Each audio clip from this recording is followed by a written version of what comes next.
Introduction. The blacksmith burns coal to get hot iron which can be beaten to desired shape. A variety of fuels is used in daily life such as coal, petrol, charcoal, LPG, etc. Do you know which chemical process is taking place during the burning of these fuels?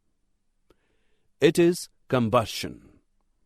In this lesson, you will learn about combustion of fuels. Objectives. At the end of this lesson, you will be able to explain combustion and its types, define ignition temperature, explain the necessary conditions for combustion, describe fire extinguishers, list types of combustion. Rohan is performing a simple activity. He is burning a magnesium wire on a flame. Notice carefully. Heat and light is also produced along with magnesium oxide. Now look at the burning of coal. This burns in air producing carbon dioxide, heat and light. In both the example, the substances are reacting with the oxygen of the air to produce heat and light. This process is called combustion. There are two types of substances. Some substances catch fire and burns, while the other group does not catch fire.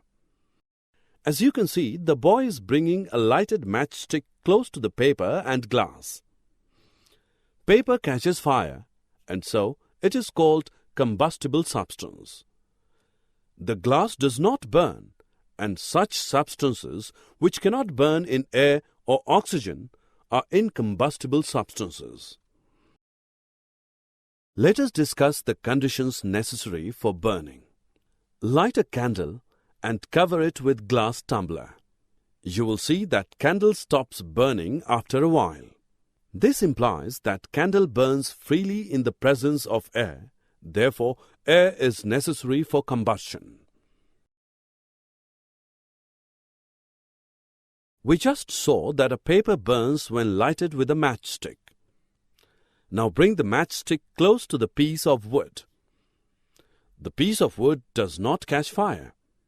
One lighted matchstick is not able to burn the piece of wood, but a piece of paper burnt quickly. This is because a piece of wood has not reached its ignition temperature. Ignition temperature is the lowest temperature at which the substance catches fire.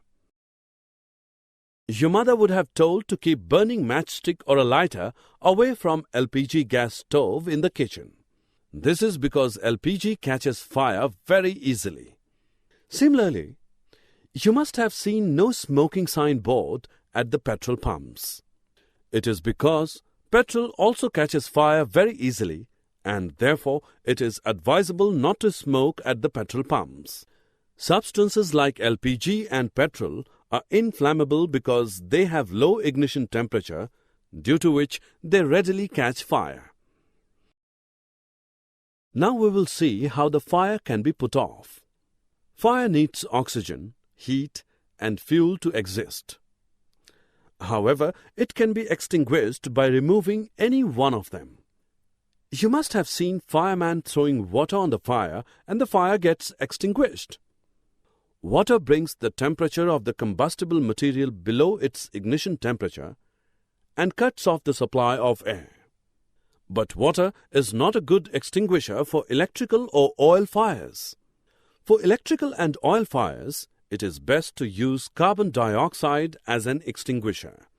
Carbon dioxide, being heavier than oxygen, covers the fire like a blanket, due to which contact between the fuel and oxygen gets cut off.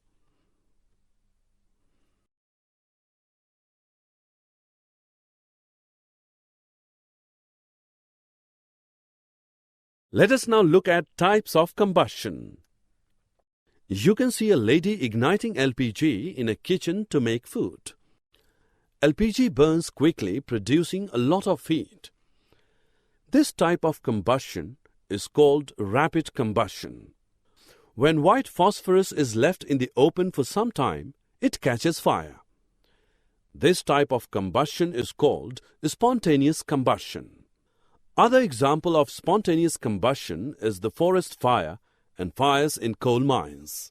You must have used fireworks during festival days.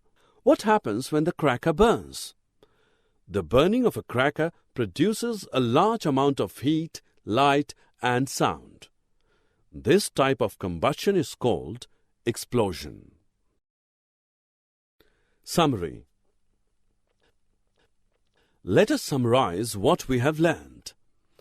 The substances which burn in air are called combustible. Oxygen in air is essential for combustion. Ignition temperature is the lowest temperature at which a combustible substance catches fire. There are various types of combustions such as rapid combustion, spontaneous combustion, explosion, etc.